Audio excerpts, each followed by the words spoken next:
A programação da UFPR-TV tem o apoio cultural do LACTEC, Instituto de Tecnologia para o Desenvolvimento.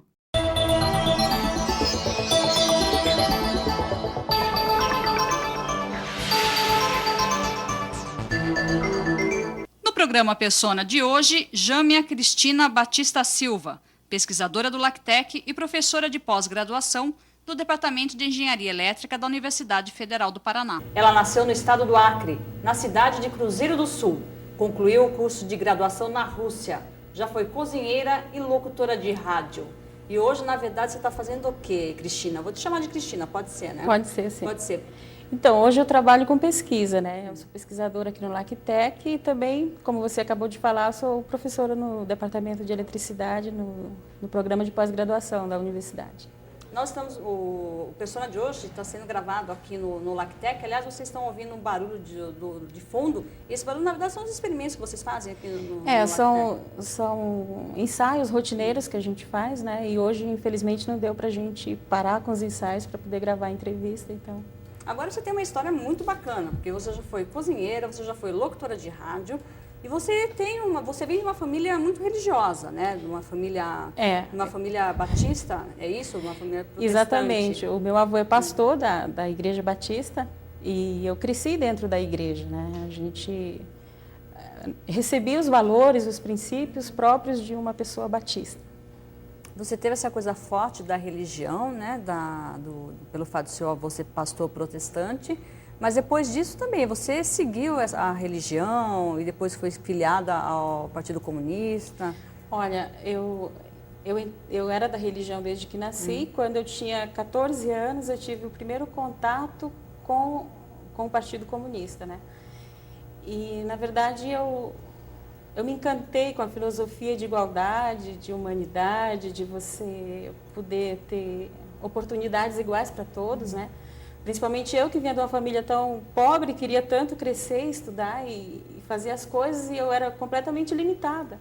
Então, quando eu tive contato com aquela possibilidade de que todas as pessoas tivessem acesso à educação, à saúde, a todas as coisas básicas para o ser humano, eu realmente me encantei com o partido e me filiei rapidamente. Não no partido porque eu não tinha ainda idade, mas comecei a participar da juventude, né?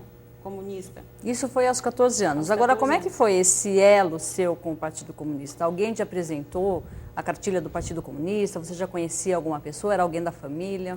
Olha, eu sempre tive amigos que eram professores universitários. Né? A minha mãe também tinha esses amigos. E eu cresci rodeada por essas pessoas, por esses intelectuais, apesar de ser de uma família humilde, né? E essas pessoas sempre me ajudaram a conseguir bolsas de estudo. Eu sempre estudei em colégio particular. Eles ajudavam a pagar os meus livros. E eles eram comunistas, né? Porque eles viam que eu estudava bem, eu tirava boas notas. E foram eles que foram me apresentando essa novidade, né? Que seria o socialismo. E aos 14 anos eu realmente estava bastante encantada, lendo aquela literatura e quis fazer parte. Daí você foi cursar matemática no Acre mesmo, né? Isso. Aí eu estudava bem, com 16 anos eu passei no vestibular da Federal e eu queria fazer engenharia, mas lá na Federal do Acre não tem curso de engenharia. Então, o curso mais próximo era matemática que tinha nessa universidade, então eu comecei a cursar. Mas eu já sabia que eu queria fazer engenharia. Eu não podia estudar em São Paulo ou em outro centro, porque eu não tinha recursos financeiros. Mesmo que eu passasse na USP ou em qualquer outra universidade pública, eu não teria como me manter nessas cidades, né? A minha família não poderia me ajudar. Então, eu resolvi estudar matemática na Universidade Federal do Acre mesmo. Tem um estigma, assim, sobre o estado do Acre, porque o estado do Acre é meio longe de tudo, né? Você pega o mapa, ele está meio longe de tudo. Tem aquele estigma de você ser acreana, né? Veio de uma família humilde? Tem e não tem, porque na verdade nós, apesar da gente estar distante, mas politicamente os acreanos são muito fortes. Né? Nós temos uma ministra, né, do meio ambiente, a Marina. A gente chegou a militar juntas na época que eu fazia parte do partido, ela era do PT ou do PCB. Então, são pessoas... Os acreanos, eles gostam muito da política, eles participam de forma ativa, eles têm essa consciência política bem desenvolvida. Então, na verdade, a gente luta pela Amazônia também. Eu trabalhei com indígenas na minha adolescência. Então, na verdade, a gente acaba lutando muito mais. Se for pegar a proporção de habitantes do Acre com a proporção de habitantes de São Paulo, por exemplo, que atuam em política, nós somos muito mais ativos. Você falou dos índios, você começou a trabalhar, você trabalhou na Comissão Pró-Índio do Acre, né? Trabalhei. A gente trabalhava com projetos de educação e saúde. Eu comecei a trabalhar lá com 16 anos e fiquei até os 19, ajudando nesses projetos. Foi uma experiência bacana? Como é que foi seu trabalho? Porque assim... Tem uma troca aí de você aprender um pouco com eles. Eu acho que você nunca também. dá nada, né? Você sempre troca, né? As pessoas às vezes não percebem, mas você na verdade está trocando. Sim. O interessante é que já naquela época, os projetos que a gente tinha eram financiados por países desenvolvidos. O Brasil não investia nos nossos projetos. Sempre era Canadá, Estados Unidos, Alemanha, os países europeus e a América do Norte que investiam nos projetos. O Brasil não contribuía com os trabalhos. É uma coisa bem marcante, né? E foi um trabalho bem bacana esse com Foi os muito índios. bom. Para mim, na adolescência, me fez crescer bastante, mas também eu percebi que eu queria estudar, na verdade. Eu queria ser um profissional numa área específica. Não queria ficar só fazendo política e por fazer, né? Eu queria também ter o meu lado profissional bem desenvolvido. Você largou o trabalho com os índios para fazer faculdade? Não, na verdade não? Foi o seguinte, o curso era noturno, só que eu passei num concurso federal para trabalhar na universidade como auxiliar administrativa.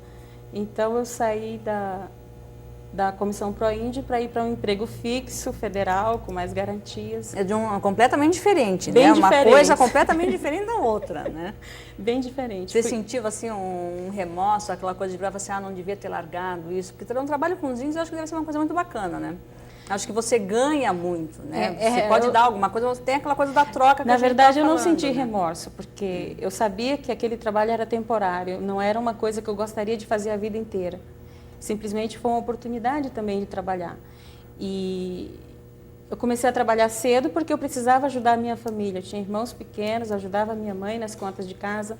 Então, em nenhum momento eu senti remorso, eu achei que era a coisa certa mesmo. Você tem 2 irmãos bem mais novos que A minha irmã você? hoje tem 17 anos e meu irmão tem 22. Então, são 10 anos a diferença com meu irmão e 15 com a minha irmã. Tem aquela coisa de responsabilidade Eu também. sou a mãezona da a mãezona, casa. né? De ajudar. Todo bem mundo. coisa de primeira filha, né? Exatamente. Primeiro Você filho. acaba assumindo assumindo. responsabilidades, né, com relação aos irmãos. E daí depois você está fazendo curso de matemática, como é que foi essa história de ir para a Rússia? Como é que... Então, quando eu entrei no curso de matemática, eu tinha 16 anos, eu te falei. E já nessa época, a pessoa do partido me falou, olha, você estuda bem, você passou no vestibular, eu vou conseguir uma bolsa para você estudar na Rússia. Teve alguma coisa a ver com o partido aí? Era uma pessoa do partido, né? né? Que tinha até cargos em Brasília, cargos no partido a nível nacional. E ele falou, você estuda bem, eu vou conseguir uma bolsa para você estudar na Rússia. Eu acreditei, só que passaram-se quase 3 anos e ele nem tocou mais no assunto, eu pensei que já tinha esquecido, que era uma mentira. Você ficou na ilusão só de ir para a Rússia? Mas era uma ilusão, eu sonhava. Ah. Eu era uma jovem que sonhava. Então, às vezes eu estava em casa e eu ficava de noite pensando como seria estar na Rússia, estudando lá. Eu alimentei o sonho, psicologicamente eu alimentei, né? E um belo dia ele chegou e falou, a sua bolsa chegou, você embarca daqui 1 semana. Opa! Aí, 1 semana só me deram, né? Em 1 semana eu tranquei matrícula, pedi demissão do trabalho. Resolveu a vida. Resolvi a vida e fui embora. Programa Persona, hoje aqui no LACTEC, nós estamos conversando com a professora e pesquisadora Jâmia Cristina Batista Silva. Daqui a pouquinho ela vai contar sobre a vida dela na Rússia. Até já! Não tinha alimentos disponíveis nas lojas, nos mercados.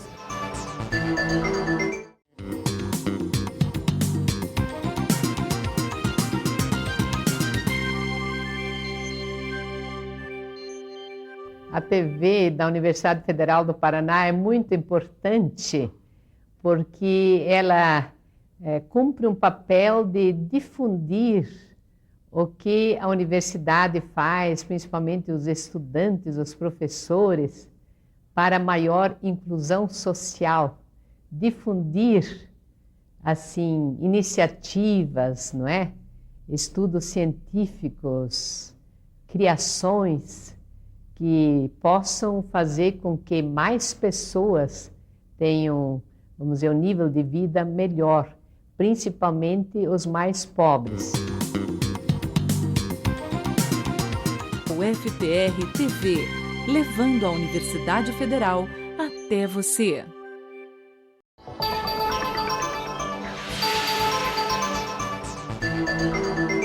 Programa Persona de hoje, conversando com Jâmia Cristina Batista Silva, pesquisadora do LACTEC. Nós estamos aqui gravando, inclusive. Cristina, você estava contando para a gente dessa sua bolsa de estudos que você conseguiu. Você estudava matemática no Acre e foi para a Rússia para fazer engenharia lá. Você fez a graduação na Rússia, né? Eu fui para fazer graduação e acabei ficando e fazendo mestrado também, né? Então, eu fiz engenharia elétrica lá. Quando concluí, os professores me convidaram para fazer o mestrado. Eu fiz. E quando eu terminei o mestrado, queriam que eu fizesse também um doutorado, mas eu já achei que era o momento de voltar para casa. Já era demais. Isso foi em que época? Eu cheguei em Moscou no ano de 90 e voltei em 97. Você pegou logo depois da queda do muro e o final da era Gorbachev e o começo da era Yeltsin. Quer dizer, foi um período bem difícil esse na Rússia. Eu queria que você contasse um pouquinho das suas experiências lá. Então, quando eu cheguei na Rússia, eu não conhecia ninguém, né? Eu cheguei lá com 19 anos. E sem falar russo? Eu não falava outra língua que não fosse o português, né? Não conhecia ninguém lá, não tinha dinheiro e eu só tinha 19 anos. Então, imagine, é uma situação bem difícil para uma adolescente se encontrar numa situação dessa. Mas existiam alguns brasileiros que a gente podia fazer contato. Só que já no terceiro dia eu fui separada do grupo brasileiro, porque o instituto que eu estudei, eu fui a primeira e única brasileira que estudou nesse instituto. Então eu fiquei bastante... Que é o instituto? Instituto de Energia de Moscou. Então eu fiquei bem isolada, eu fiquei 7 anos sem falar português com ninguém, né? Foi bom porque me ajudou com outras línguas, eu tive que falar outras línguas obrigatoriamente. Mas teve muita dificuldade no começo, né? No começo, sim. A primeira semana de aulas foi em espanhol, só que o professor explicava, por exemplo, ventana, né, em espanhol, depois dava a tradução aquinó em russo e eu não entendia que era janela. Então ficava uma situação bem difícil. Então, no começo, eu era a burrinha da turma, né, que eu não entendia quase nada. Burrinha, mas persistente, né? Porque eu acho que você foi persistente. Eu fui bastante perseverante. É tanto que dos alunos que começaram comigo, eu fui a única que concluiu o curso dos estrangeiros, né? Então, assim, eles tinham um diferencial porque eles tinham estudado a língua antes e eu não. Então, eu tive que encarar de uma maneira bastante dura no começo. Você teve um colega de classe, alguém para te ajudar nessa história da língua ou não? Como é que foi? Você comprou um livrinho? A minha colega de turma morava no mesmo quarto que eu, era uma colombiana, né? Então, assim, eu tive que falar espanhol obrigatoriamente, assim, sem estudar a língua. Então, como é uma língua mais próxima, a gente acaba falando mais rápido, né? Então, a gente estudava bastante juntas. E o russo? O russo, agora você fala bem russo. Depois de 7 anos, dá para se virar bem no russo. Eu considero que para um estrangeiro eu falo muito bem. Agora, dizer que eu falo como russo é mentir, né? Porque a língua russa é bastante difícil. Ela tem declinações, ela declina tudo, adjetivo, substantivo. É uma língua bem complexa, sem falar que é outro alfabeto cirílico, o manuscrito é muito difícil também. Então, é uma língua que você aprende cada vez mais. Aliás, eu acho que todas as línguas, é que às vezes o brasileiro ele tem mania de dizer eu sei falar tal língua, mas na verdade às vezes só sabe 2 frases, né?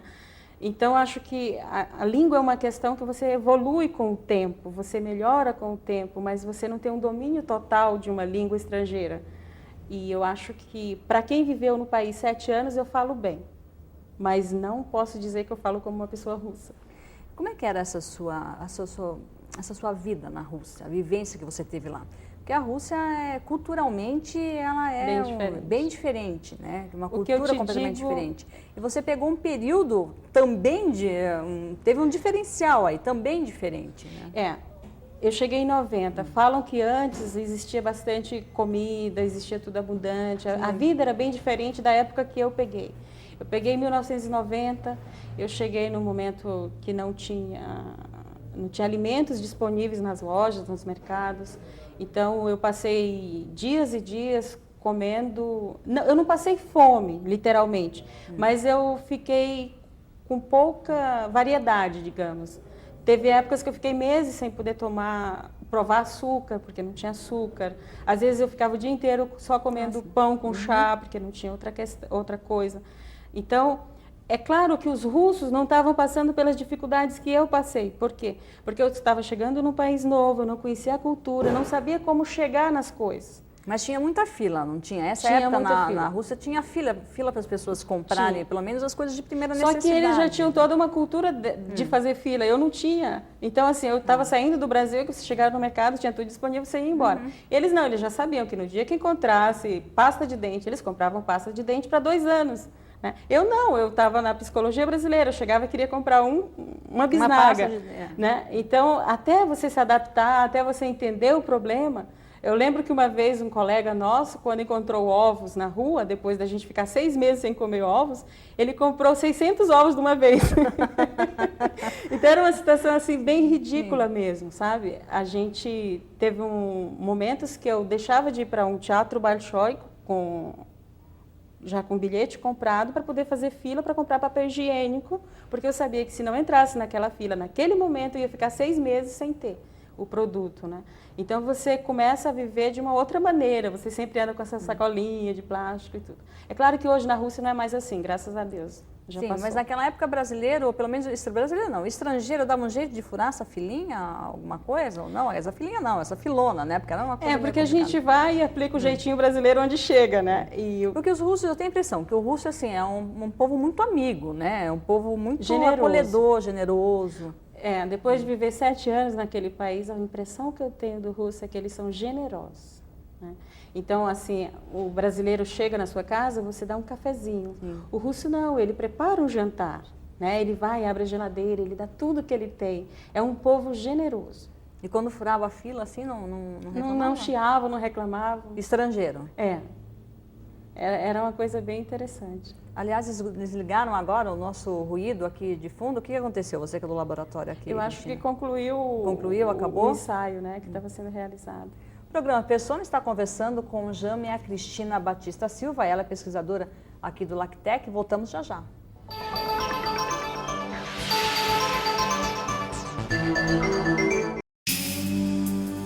1893, o cientista brasileiro Padre Landel é o pioneiro mundial na transmissão de voz por ondas de rádio.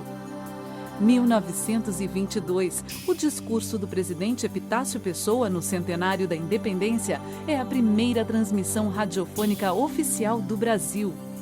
1923, Roquete Pinto funda a primeira estação de rádio do país, a Rádio Sociedade do Rio de Janeiro. 1924. A Rádio Clube Paranaense, a terceira emissora do país, é a primeira a entrar no ar no Paraná. 1990, década da implantação da internet em todo o mundo. 2003. A Rádio UFPR da Universidade Federal do Paraná começa a transmitir via internet. É só clicar www.radio.ufpr.br para estar bem informado e escutar o melhor da música brasileira.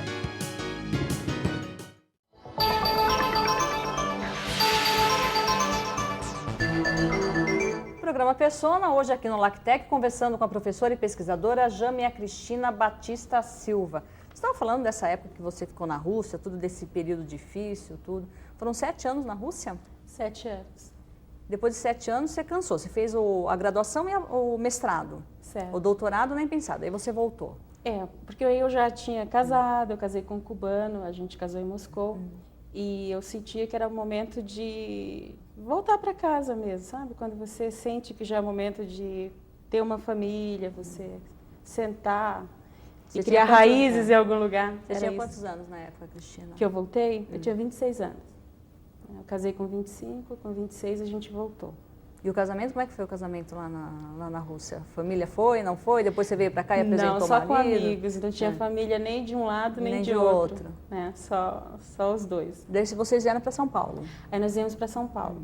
Na verdade, eu sempre quis morar em São Paulo, era assim o meu sonho de consumo morar em São Paulo, né? E como eu já tinha essa tendência a querer fazer pesquisa, eu pensei, eu vou me centrar em São Paulo, quero fazer doutorado na USP. E eu tive muita sorte, porque 2 meses depois eu já estava no programa de pós da USP, né? Então, graças a Deus, eles me acolheram muito bem e demorou um pouquinho, 1 ano para conseguir bolsa. Depois eu consegui uma bolsa da Fundação de Amparo à Pesquisa do Estado de São Paulo, a FAPESP. E foi assim que eu comecei a fazer meu doutorado. Você teve problema para validar o seu diploma aqui no Brasil, alguma coisa? Porque afinal de contas você veio com o diploma lá de Moscou, né? Você veio No início eu tive problemas para validar, porque o CREA brasileiro ele é muito rígido. Então teria que ir para Brasília, para o Conselho Federal de Engenharia, para poder validar. Então até passar pelo processo interno dentro da USP, depois ir para Brasília, voltar, foram 2 anos. 2 anos que eu não podia praticar a profissão. Você não podia exercer? Exercer, né? Somente em atividades de pesquisa, na USP, por exemplo, fazendo doutorado. Mas, assim, assinar um projeto, uma planta, qualquer coisa desse tipo, eu não podia. E como é que foi sua vinda para cá, para o LACTEC? Depois que você acabou o doutorado, você veio para cá? Eu concluí o doutorado no final de 2002 e eu conheci um pesquisador do LACTEC em um congresso, a gente conversou, eu fiquei sabendo o que o LACTEC fazia, me interessei. E nesse momento também eu já tinha entendido que São Paulo era uma cidade grande demais para mim, né? Acho que todo mundo que passa por São Paulo acaba entendendo isso uma época. Então, os 5 anos de doutorado saturou mesmo o tamanho da cidade. Adoro a cultura, o nível cultural de São Paulo. Ela tem muitas coisas boas, mas assim, eu queria já uma vida mais tranquila. Eu tinha acabado de me separar também, eu queria ficar em paz. Né? Esquecer aqueles 5 anos vividos em São Paulo, o estresse do doutorado, eu queria ficar num lugar mais tranquilo.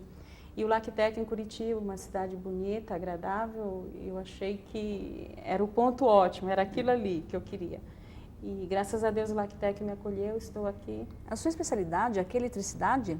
Então, eu sou engenheira eletricista, né? Eu fiz o doutorado nessa área, sistemas de potência, e eu trabalho especificamente com geração distribuída, que é você instalar unidades de pequeno porte próximo aos consumidores. Ao invés de construir usinas grandes, distantes, tipo Itaipu, você traz usinas para perto do consumidor, assim você evita perdas na transmissão, você não tem que investir tanto no sistema de transmissão e você tem vários ganhos construindo essas unidades próximas ao consumidor. E eu centro as minhas pesquisas nesse tema. Tanto aqui no LACTEC, como numa disciplina que eu estou dando no Você é professora de pós-graduação também, Isso, aqui do departamento. Na universidade eu estou como professora colaboradora, que é o que chama. Você não tem vínculo com a universidade, mas você ministra disciplinas de pós.